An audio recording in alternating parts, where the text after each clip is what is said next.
You know, I get asked all the time, what are hides worth? How much are coyotes bringing? How can I make my first $1 million trapping? Well, today I've got 5 tips that are going to help you make more money on the trap line. Tip number 1 is start shearing beavers.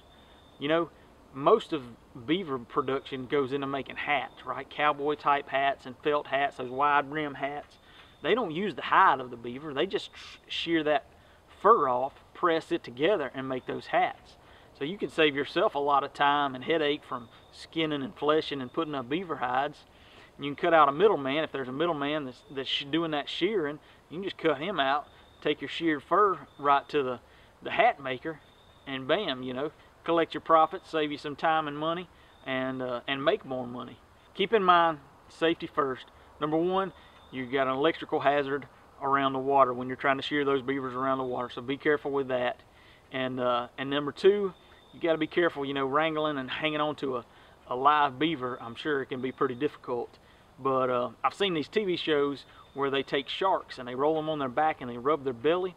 And I'm pretty sure since beavers live in the water, it works the same for them. So if you could take that beaver and flip him over on his back and rub his belly, put him to sleep, then you can do all your shearing before he wakes up.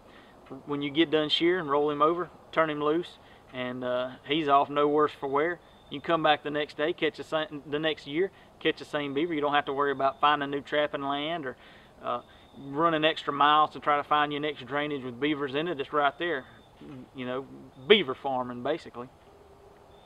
Tip number 2 kind of dovetails off that: skunk milking. I think this is a gold mine laying in wait, because you think about it, you got skunk essence can bring $12 to $15 an ounce. You know, a skunk, you know, a good big skunk can produce an ounce of essence at a time. So if you've got 30 or 40 or 50 skunks pinned up and you're pulling essence off of them at $15 a pop, that adds up pretty quick. If you can do that every day, you got a nice paycheck. So, and then of course, if you ever need a quick shot of cash, you need to liquidate, you can skin your skunks, sell the hides, pour your last round of essence off of them, and bam, double the money or even better. So that's the first 2 tips revolve around kind of a farming type scenario that's not widely used yet, but I think it's coming. The 3rd tip is something that a lot of trappers aren't using, or a lot of trappers are using, but they may not be realizing it, and that's your dirt sifter. You know, this is a huge money-making opportunity right here, because as you're sifting that dirt through this sifter, you never know when a big old gold nugget or a big old diamond's going to pop out. That stuff comes out of the ground all the time. So the more you can use this thing, the better off you're going to be. You know, the more set you put in, the more dirt you're running through this thing, the more likely your odds are striking it rich with that big old diamond or gold nugget. So keep that in mind. Always keep your sifter close. The 4th tip, not necessarily my favorite tip, but really and truly probably the most practical, is sell your trapping stuff. So, you know, gosh, I'd hate to figure up how much money I've got between traps, supplies, waders, boots, boats, guns, trucks. I mean, the list goes on and on.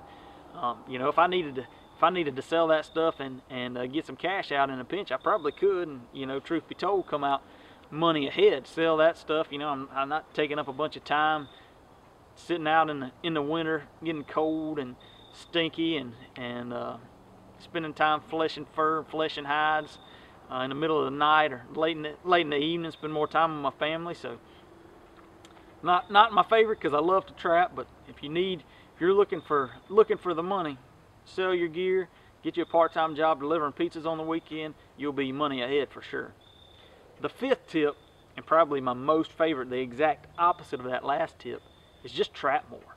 Right? So even with prices down like they are, if you're lucky to get $5 or $7 for a coon right now for our southern coons, well, if I can sell 50,000 coon hides at $5 a pop, that's $250,000.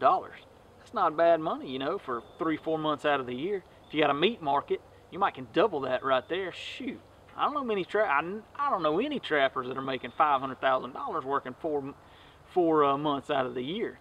No doubt it'll be hard work, but hey, you got the whole rest of the year to lay off and get ready for the next season. Now, I caution you there, as there'll be a lot of naysayers out there that are going to say, oh, you got to count your You got to count your expenses. You got to keep track of your gas and your equipment and your hours and your miles, and you got to keep track of all that. Don't listen to them. If you do that, what they're going to tell you is that you're not really making any money. But you just ignore them. You trap hard, sell all that fur, and when you get that fur check in the mail with all those zeros on it, know that that is all your money going right into your pocket, and you have made it. 2 years, you'll be at your first $1 million with that track right there. I don't see anybody else putting out this kind of information. So quit watching YouTube, get out there and start trapping, start making some money.